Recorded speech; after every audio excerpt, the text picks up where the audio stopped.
All right. Can you see that I'm recording? Yep. You're doing stock, man. I'm going to save this later and check out your sexy face.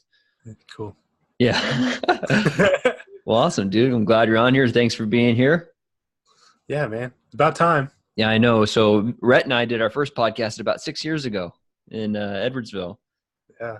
drinking some bulletproof coffee. This This is is like, before everyone was on the bulletproof yeah, coffee. before it was cool. Yeah, this is like the Dr. Dre Detox album. It's like been in the making for 6 years, but Is that? finally we're dropping it. Finally. Yeah, and hopefully I would like to do this more often, and I'm going to start some hopefully putting out stuff regular on the reg. So, but yeah, plenty of things to talk about as far as biohacking, moving the body, consciousness. Those are the areas I want to dive into. So, one of the big areas, Rhet, that we were jamming on for a while was your blog. Yeah. And your blog was called the Human Becoming. And that's, I think, something you and I have been very deeply passionate about, is just moving our consciousness, body, mind, and soul to that next level. And Sure. Yeah. Yeah, I had some high hopes with what I was going to do with that blog. And I wrote a few pieces that were, I think, really good and were on the same level of some conversations that we have, with spirituality, questions or problems we have with traditional Christianity, religion, that type of thing. I went really deep on some. But then the last couple of posts, I think I caught myself writing for the reader, mhm. and it started feeling a little less authentic and a little more like I was tailoring what I was saying to, I guess, spark some sort of reaction, and it kind of lost interest in it. But it was fun. It was a good experience. I mean, I don't even know that I can say that I succeeded or failed in it. I had a website, I had a blog, and it was cool. It was a way for me to express some thoughts, sort of in a flow of consciousness style writing. So that was cool. Well, and I battle myself every day. Jordan Peterson talks about this with Hitler, that the whole Jewish conspiracy was really a collaboration. It was half the people and half of him saying things.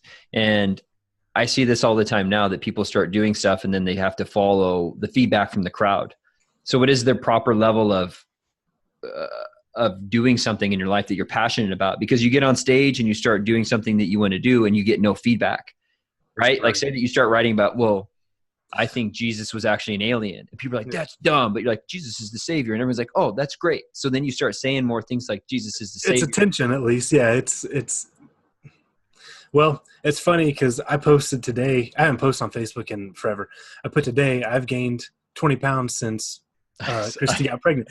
Okay, 60 likes. My blog posts were getting like 4 likes, and maybe a share by like my mom. And so that's where it is discouraging. It's like, okay, I'm not doing it for validation or attention from other people, but at the same time, yeah, I am. I mean, those thoughts can just stay in my head, but I wanted to put them out there. And when they're not received, or there's not ongoing conversation of people maybe arguing with me about what I was saying, then it's just sort of like, well, it kind of loses its meaning in putting it out there, because I wasn't saying things that were real challenging in any way. I was just kind of putting out there what I believe. I was trying to connect some dots between the pineal gland and meditation and Christ consciousness, just ideas that I've heard from other people, and I'm just regurgitating it through my own vortex of words to put out there. But yeah, it's kind of like, I think about Tesla, and like Tesla did all these great things and no one really cared. And then after he was dead, he was kind of revered. I think Nietzsche was kind of the same way. But we live in such a society now that we need positive feedback to do things. At least myself, when I do like 10 things and I don't get a dopamine kick, it's like, why am I doing this? Yeah. And I think that's a millennial thing. We have this, we need dopamine kicks. We need dopamine kicks. We need it tomorrow, or we needed it yesterday. And when we look at the generations before us, they were so willing to go through hardship and so willing to follow their passion. They weren't basing it upon dopamine kicks. I see this in the Instagram game. I'm so frustrated with the Instagram stuff, because 2 years ago, I wanted to be posting quotes on top of my pictures, and and again, I guess that's part of my own fault for not believing in myself, but that's all people post now. It's not even, people don't even post pictures anymore. And it's not about the authentic self and your life. It's literally about their brand. Yeah, and creating this image of what you want people to see Mhm. you doing, or make people think that you're actually doing. Like having someone take a picture of you praying over your food while you're eating. It's like, man, you could have just done it. You didn't have Yeah, to do all that. I mean, we're both guilty. I'm guilty of that me too. too. There's Yeah, things that you obviously you post it with intention. well, the Um, podcast, like, what's the intention of this? The yeah, intention is you and me to have a badass conversation and have other people listen and get inspired by it and have more conversations like these, I yeah. think. Yeah. Well, and it's with Instagram and with podcasts, they're a dime a dozen now. Everyone's got a podcast. Mhm. Anyone can get 1,000 followers on Instagram. It seems You like. can buy them. Yeah. Did you know that? That people people buy 10,000 followers because then you get the swipe up feature. So if you Yeah. look at a lot of people out there, they'll have like 12,000 followers, but their pictures will have like 50 likes. What's the end game with that? I mean, what is a person trying to achieve or accomplish long term by doing that? Because I have a pretty close circle of friends and family and people that I post, I know they're going to see it. Mhm. And so that sort of probably shapes the direction I go with what I'm posting. But at the same time, I'm so not even interested. I have no reason to want to sell out and like just put controversial stuff or put something out there to sell. I don't have a brand that I'm selling. So for me, I look from the outside looking in, it's like I see people putting things out there that are clearly just trying to market and brand themselves, but it's like you don't sell anything. You don't. What are you Yeah. trying to do? Just your sex appeal, your ego. That's really all it is. Yeah, But I man. mean, and that's cool too. That has a purpose and a place. You know. I think, yeah, and that's kind of where business, to me, Instagram has just become it's marketing now, and that's the way I had to view it. I used to really like it. I thought it was cool. Like I shared pictures of myself hiking, and maybe it was a little bit of ego. Part of it was just like I wanted to show my friends back home, hey, I'm going out in the ocean and doing these things and exploring. And I love seeing those pictures in other people. Yeah. And so, at least for me, it's been a real battle of staying with my authentic self, especially from the medicine perspective, figuring out how I want to see patients and treat them. And, a guy comes in with low testosterone, but then he has Lyme disease or he has something else. Like, do I want to treat Lyme disease? I don't really care about Lyme disease. It's Yeah. weird how you get kind of drawn into certain things. I love increasing testosterone in guys. I love seeing what it does. I love making, having them turn that corner. But there are other things I'm just not as concerned about. I had a woman ask me if I would do her hormones, and I'm like, I could. It'd be money, and I'd see a patient and I'd help them out, but I'm not drawn to that. So Yeah. I don't know what the proper level of analysis between being drawn to something and then putting food on the table. That's something I've been really struggling with as far as passion and what I love to Oh. do and money and Yeah, it's a different time we live in, man, where we have the luxury of that yeah. dilemma, yes, which is cool. But now, once you get a taste of fame or just that attention or social media, the validation that the dopamine drive hit you get from posting and getting likes, once you get a taste of that, it's kind of hard to step back and just be content and to really, really let go of the social media identity that you've created or Mhm. um, whatever brand you're trying to sell for yourself, and just accept like, I'm just a dad, a husband. I'm just trying to make money and do something that my dad would have been really content with. But for Right. me, because we're in a different generation, different time, uh, we have different values, I guess, guiding us in what we're doing. And keeping up with the Joneses is just, it's ridiculous. Especially I live in Southern California. So there's just Teslas. There's $30 million houses, literally a $30 million house. Like when you think about a house in Southern Illinois being 300,000, this is worth 100. What's that? Oh Lord, 100 times. It's 100 times as much. And yeah, it's not 100 times better, but being in Southern California and just the quality, have that quality of life out here is just so much more expensive. And then you got to yeah, play the game in certain ways. And I'm just trying to remain true to myself and trying to figure out even what that means. Because like you're saying, 50 years ago, you didn't get to decide the things that we're deciding right now. Like you'd go to work, you made your money and then yeah, stuck with that. Like right now, I don't have to do this podcast, but I want to, but I don't have something chasing me to do it. right. That's why I've always had so much hesitation and resistance. It's like, hey, I should do a podcast. And I'm like, do I need to? Is it going to give me It's a any money? luxury, but then it can quickly become a burden at Yeah. the same. Yeah, it is more of a, I got to set up all the equipment. I got to set up a time. Someone's got to show up. I got to do this. I got to do that. And it's like, I want to do it for fun. And so, but you get caught up in this old school mindset of it needs to bring in money. It needs to be rewarding you in some way. And again, with the mindset of you need to be rewarded quickly. Otherwise it's like, what the hell are you doing? Yeah. So Yeah. I've been caught up in that. And then when you look at something like a blog, it's kind of the same thing. Well, why did you start doing the blog? I put pressure on myself. I talked about it long enough and finally was like, screw it. I can Was it something that you pressured yourself into or something you knew you wanted to do? Is it? Oh, I love right. Okay. Yeah. So I've journaled for years. I've always written thoughts, just free flow thoughts, written some poetry and stuff, just messing around on my own. But I guess I kind of wanted to see what it felt like to just put myself out there like that and experience that vulnerability. Because what I was writing originally anyway was not just, I'm not getting paid to do this. I'm not writing it for any brand of religion or I'm only representing my own self, my own thoughts. And so I had a lot of fluidity with what I was able to write or what I could write. And so, yeah, it was kind of just a test. And a lot of times, when you're writing, kind of like any conversation you have, you may start out with an idea of a direction that you want to go, but you don't even know what's really inside you until you start doing it. So that was the cool part about it was making the website was kind of cool, setting it up like what I thought it was going to be, and then start writing. And then as I'm writing a blog post, it would be about one thing. And then the further down I go, it's like, oh no, I'm going this direction. Right. And it kind of opens me up. So it was, learning experience for me. I love that. I love that about a lot of things in life, especially within movies. And I don't know if that's a sign of the times now that we have the end always in mind. Like people tell me like, you need to niche, like find a niche in the market, create an avatar and do one thing and do it good. Yeah. And I'm like, what the hell kind of fun is that with the end in mind? Do you know what I'm saying? Like I'm going to write a story about a boy killing a dragon. I'm like, I'm going to write a story about a boy leaving the house and see what the heck happens. Yeah. And our society now, I think that's kind of what real art is. Real art is when people let it unfold. If you already have the thing in mind, then you're not creating anything. Right. Yeah. Yeah. There's an element of unpredictability, that the open-ended opportunity, that's what art is. That's what makes it exciting. It's like, you don't want to watch a movie if you watch a movie and you kind of see where it's going the whole time and then it ends and you saw it coming the whole time, you're like, oh, what a letdown. That's right. I think those are the best movies, are the ones that switch. I just saw, did you see Coco? Coco? Yeah. I love that movie. Yeah, I saw that with my nephews when I was home. And it was one that kind of really blindsided me in a variety of ways. Yeah. Man, kids' movies in general are so deep these days. Have you seen Frozen? Yeah.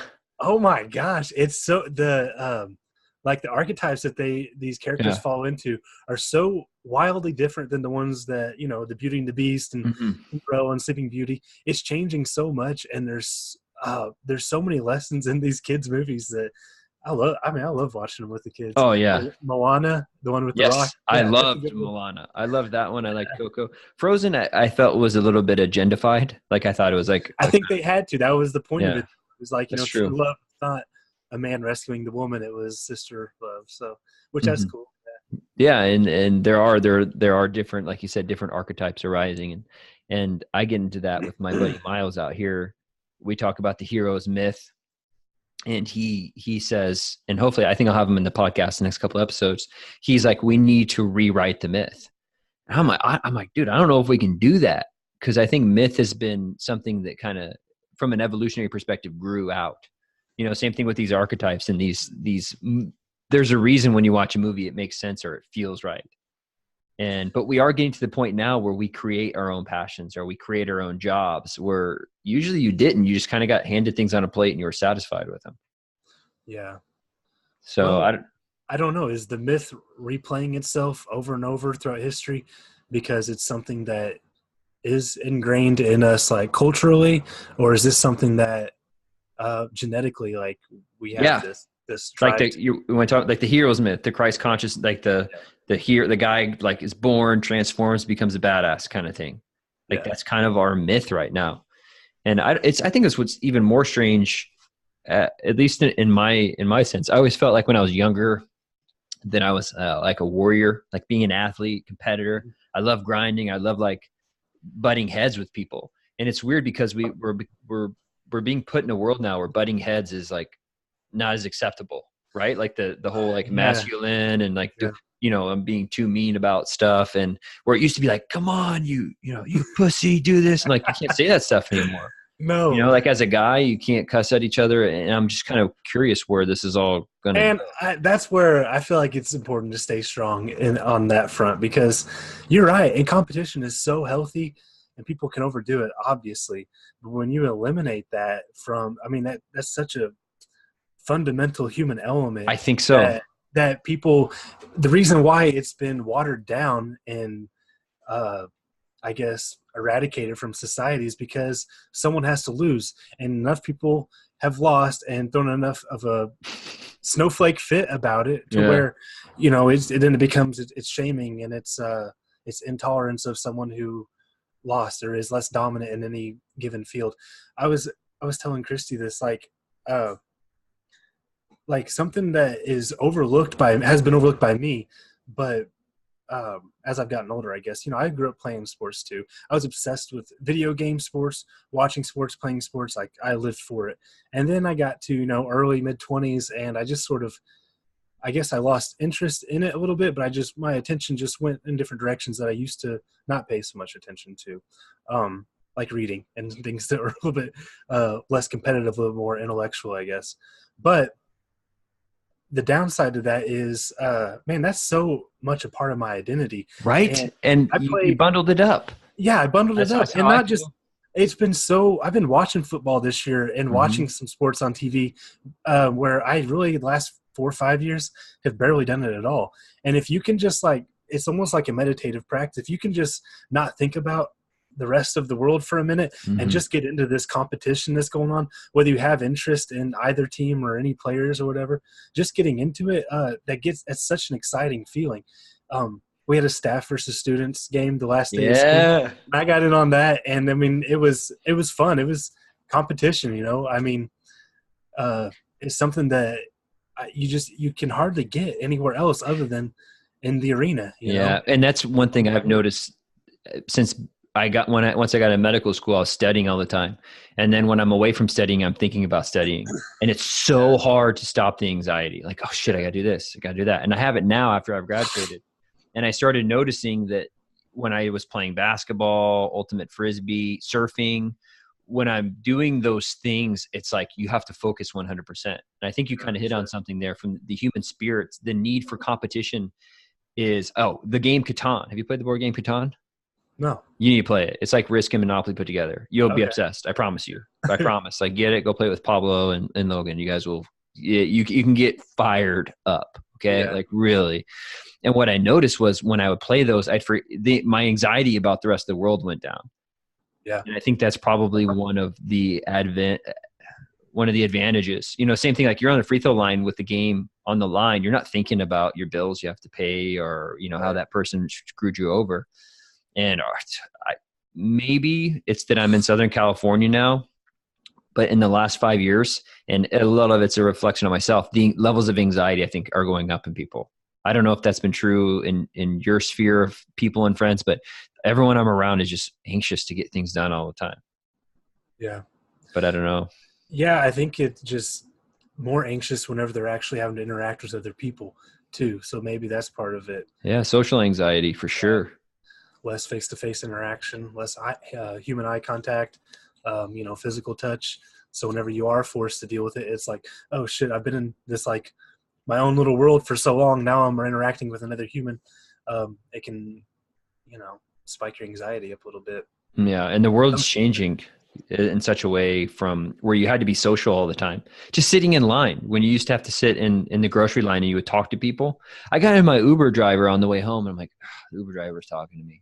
Like, what did you used to do? You used to just stare out the window and they'd stare out the window. Where now you can just be on your phone and just ignore everything. But not like my dad does it. My dad talks to everybody. Like his generation, that's what they do, It's weird whenever someone doesn't strike conversation up with them. So yeah. Well, I'm wondering what that's going to do to like the decrease in competition, the decrease in social interactions, what that's going to do to our brains, our bodies, our minds. You know where this is going. Yeah. What, the Elon Matrix? Musk told us. Oh yeah. Well, that too. We're all in a simulation theory anyways, man. So, oh man, I can't even go in those rabbit holes anymore. I think we talked about that. Elon Musk and Alex Jones. I saw Alex Jones was in Ted or Rubio's face. He was, because Rubio and them were going after Google and Facebook. Yeah. Which pisses me off that people like, there are people that are making fun of the senators because like these dumb senators don't even understand Facebook. I'm like, no, Facebook is literally taking all of your private information and selling it to people. And these senators are actually questioning him on that. So 1984, man. So it's upon us. Yeah. Yeah. That's why you're safe in Southern Illinois. And I'm out here like probably be the first ones to go. Quite possible. Yeah. But I need to come home and start a organic compound farm. That's what we got to do. Yeah. Yeah. Earthship home. Yeah. That's where, and my buddy's moving to Idaho and doing that. He's literally just putting up. He's really? Yeah. I have a friend of mine. He's moving up there. He's from here. He's West. He's been on the podcast before. He's moving up to Idaho. I don't know. Is that too much information about you, West? Sorry. But yeah, he's, going to start a farm and yeah. Wow. So there's people from the city that are, getting sick of the game in here. It was funny because after I graduated, he's like, Michael, you're going into the matrix. I'm coming out. I was entering the workforce and everything. So yeah. And what's good on? I mean, that's the goal. I mean, to get out, eventually to get back to, I guess. Isn't that weird? Yeah. You want to go back to being like a Native American. Yeah. Right. Like Amish. Yeah, having like a tribe and stuff. Yeah. Which you're close to being a dad, huh? Yeah, probably any day. It Really? seems like. Well, she's due February 13th, but she's having a lot more contractions more frequently in the last few days anyway. But are you getting scared yet? Or have you been scared? I've been happy? scared, yeah, for 8 months. No, it's one of those things I don't think there's no preparing for it. It's just I'm gonna be in the hospital like, oh shit, this is happening. Yeah. And then, you figure it out. You've kind of already played a big father role, so you kind of got a lot of things on lock. It's been interesting for me having nephews, just the level of oxytocin I think that gets admitted by looking at them. Like, I'm like, man, that is a cute kid. And I'm like, yeah, it's my nephew. Just like this. And like, I think if I had never met them and I was in a room, I feel like I could pick them out. Maybe. So. Yeah, a cosmic connection with them. Yeah. And I don't know if that's something that we're losing as tribes now, and family and communism coming in and destroying the nuclear families, man. So I've been reading, I got 3 books for Christmas. I got The Art of Seduction by Robert Greene. Mm-hmm. You Are the Placebo. Dispenza.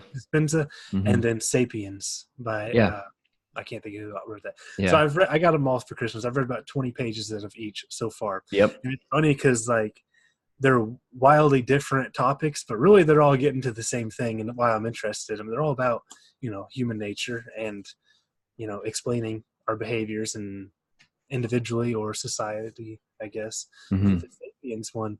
Have you read it? Yeah, I audibled that one. I have not read the other 2. I audibled that like 2 years ago, probably. Yeah. It was good. I liked it a lot. Yeah. Oh, I'm early in it, but it's cool because I just finished reading about the 2 different theories about what happened to the different species of humans early on. Oh, like the Neanderthal or something? Yeah. So there's one theory where Homo sapiens migrated north and started breeding with these other, species of humans. And there's the other theory where they wouldn't have crossbred with anyone else. So Homo sapiens survived and basically conquered the world, and the other ones just sort of died off.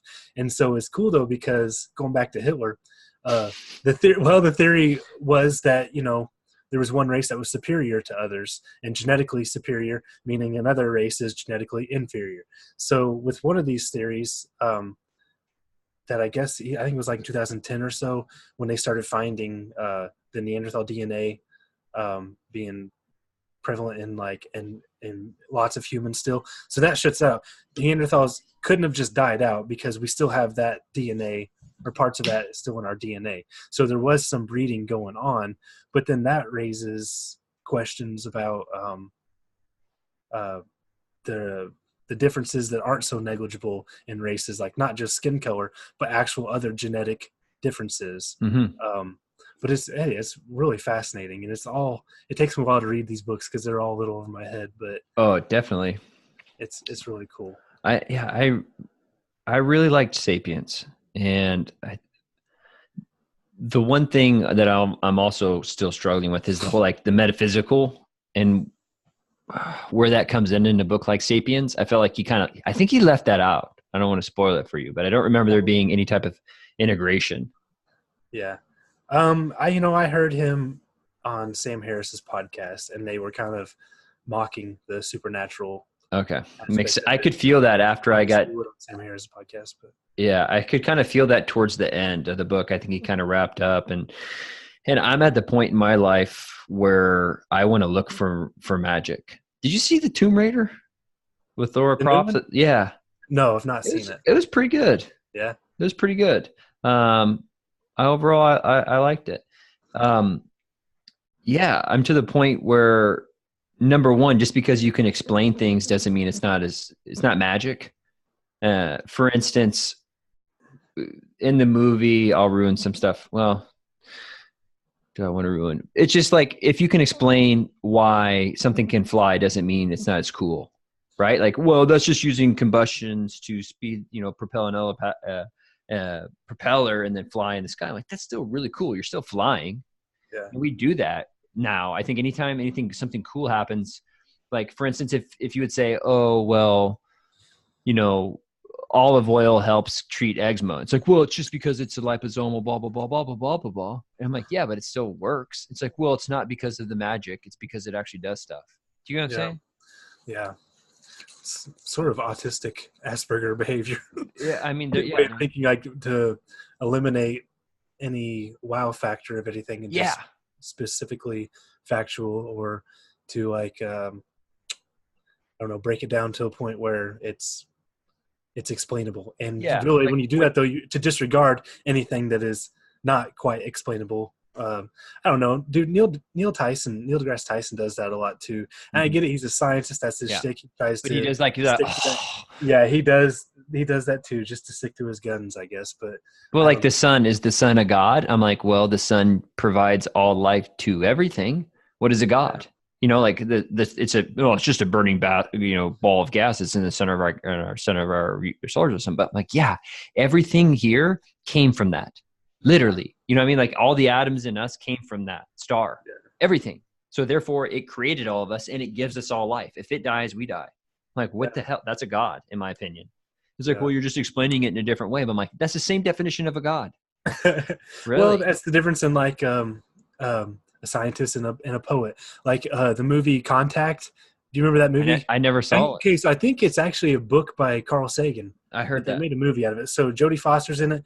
Mm-hmm. And anyway, so she's in outer space, and I think what happens, she goes to like a wormhole. Some crazy shit happens. But when she gets there, she's like, they should have sent a poet. I wish they'd sent a poet, because she was a scientist, always thinking scientifically. And when she gets there, it's so beautiful. It's like, I'm no longer able to describe this. This breaks the laws of physics that I know. So, and I can't even explain this. They should have sent someone who is more creative with their words and sees beauty in these things. So it's kind of cool. It's like, that's how, man, I wish I was a little bit more open to seeing things more poetically and beautifully. Sometimes it's easy to be jaded and see things very scientifically or factually, especially in the world we live in today, where I mean, I'm always seeking answers, explanations for things. No, I'm the same way. I try, and as soon as I get something, I'm like, ooh, I want to take it apart and put it back together. And I'm artistic like anyone out there, but when it comes to looking at things, it's I try and break them down first before I even like take it in. I want to understand it. Like when I get a video game, I was the guy that would like go and read the instructions. And so, most people just press buttons. But the thing is, I'd come in and I'd beat everyone. Yeah. Like a fighting game, and they're just like punching and kicking, and I'd come in and do like a Kamehameha wave. Like, how'd you do that? I'm like, oh, you dick. I read the instructions, and then I would just beat them, and then pissed. Yeah. So, I don't know. What other things you had on your mind? Anything in particular? Finishing out the year. It's New Year's, man. Yeah. It's been a good year, dude. Got married, having a kid. I mean, grew up quick. I have nothing to complain about. Yeah. It's all happening. Are you still doing all your biohacks? You still doing some bulletproof coffee and some mushrooms? Mushroom tea? You know what, man? It's funny because like I'll go through phases where I'm on like I'm just killing it with a routine, with whether it's supplements, exercise, or things like, like a Juvite on my balls or whatever, like doing things that I've learned from other people, and Yeah. I'll get in the habit of doing it. I'll see benefits, whatever. But then sometimes it's like that routine, it creates more anxiety than it alleviates, Oh, I because didn't do the it's Juva like ball thing. exactly. And it's like that book, You Are the Placebo, has got me thinking a lot about how, dude, Mm, I could go to Walmart and get some cheap supplements, put them in like an Alpha Brain or an Onnit bottle, and like yeah. not tell somebody and tell them it's Alpha Brain, and they'll be thinking, oh, this is working. But really, you're taking some Dude, I Chinese struggle with that products. so much. The placebo and like what's in my mind. Like if I eat food, I'm like, oh, that didn't make me feel good. I'm like, is it just in Yeah, my mind, or do I have an actual food out? Like, what is the level? What is the correct level of analysis there? Like, how much of the universe do we control? I can't jump off a cliff, man. Like gravity's real. I you're think not trying hard enough. You could. exactly. That's where I'm like, if you never told me gravity didn't exist, if I jump off a cliff, I'll still die. But there are still things that we do control. Our mindset. But I also don't want to bend. I don't want to bend my reality to conform to the way I want to see it. Yeah, And I gotta think see. that can happen when you become too much in that mindset. Yeah, So that's a big thing that I've been struggling with lately is like my self-responsibility, what's in my head, what is real, what can I control and what I can't control. right. But I think that's the prayer. It's something about the strength to do what I can do. Let me know the wisdom to change the things I can change. And what is it? Courage to change and the wisdom to know the difference, something like that, right? Yeah. Have the wisdom to know that's something you can't change. Yeah, yeah. So No, but that's how I am too with food. But you know what? Since she's been pregnant, I've just been eating. I mean, I have like an idea of what I want to put in my body, for macronutrients and food quality and stuff. But like, especially during the holidays, man, this year I don't sweat it this year, yeah. because like, who cares? I still exercise. 3 to 5 days a week from 30 to 60 minutes, whether it's yoga, kettlebells, barbell. Like, I do something. I'm educated enough and I know my body well enough that I know that I need to feel at least 80% to be worth a shit at anything. So Yep. like, if it's whether it's from food, not moving correctly, not moving enough, like I can kind of gauge if I'm at only 60, 70%, it's like, I got to do something. I got to foam roll. I got to fast for a day. I got to do something to change it up because I'm not feeling right. And if Mm-hmm. I'm not feeling right, then that's whenever I have like we talked about earlier, that's like my anxiety starts creeping up. Like, oh, well, it's because I haven't been doing this or this, or um, whatever. And then Do you have bedtime and morning routines? yeah, I'm usually in bed by 9:30 our time. Good for you. Yeah. Sometimes I have an acupressure mat. Sometimes I lay on that for 20 minutes, listen to like a meditation or binaural beats app, laying down with like a red light in my room. I have the app on my phone, or not the app, the thing on your phone where, I don't know if you can see that. You Yeah. click it 3 times and it's the red screen. So Oh, you minimize. cook it 3 times? I didn't know that. Yeah, there's a shortcut to do that. But um, so at nighttime, it's usually just kind of wind down, low light exposure after 8 o'clock or so. Sometimes I do the acupressure mat. Sometimes I'll do some lavender, essential oils in the bedroom, some yoga, whatever. Um, Sometimes I take kratom, like the red vein kratom at night, Mm-hmm. and that'll put me right to sleep, and I sleep great. I try not to do that very often though, just because I don't, it's not really not necessary. But I do sleep well when I take that. Sometimes I take some CBD or like a THC edible in the late evening. I don't drink a lot of alcohol anymore, anything like that. But morning time, I'm usually up by 5 o'clock.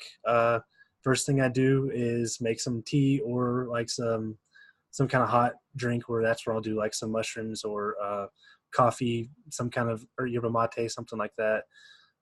Drink some water with salt and lemon. Read a little bit, and then do a workout for usually about 45, 60 minutes, body weight, animal flow type stuff, or yoga, maybe pick up a kettlebell, but just basically get my body moving. It's kind of like Tony Robbins talks about this too, just changing your physiological state. So if it's cold out, sometimes I just go outside and walk to the mailbox and back, and that's enough to kind of like get an endorphin release, like, wake you up, change my whole mood and mindset. Sometimes a cold shower, but exercise is 100% effective, like every Yeah. time. Cool. Awesome. Well, Zoom's gonna kick us off. I'm gonna have to upgrade and actually pay so we can go longer than 30 minutes. I think when Oh, did we okay. start at? Is that about right? What I time did don't you know. call me? Didn't look. You called me at 4:02, so we're probably gonna get kicked off at any second. Okay, we're gonna end on that, on the routine for getting a dad bod. Yeah, get that dad bod. So kratom, man. It works. Take that Yeah. before you go to sleep and get all yacked out of your mind and super physiologically smart and meditatively pro. Yeah. All right, Rhett, we're gonna do this again, man. And if people want to find you, go to Instagram and find you, or what? What do you do, man? What do you do anymore? You're off the map? I'm off the map for the most part. Just find you on the Michael Moeller mentality. Yeah, there you go. Yeah, Instagram, release the redness. It's always been that. That's my jam. So well, maybe you'll be blogging again soon, and people can read the Nietzsche of our generation. Yeah, there we go. Yeah, I'll get that up going again sometime. All right, man. Well, it was good talking to you, and we'll do it again. Right on. Take care, brother. Bye.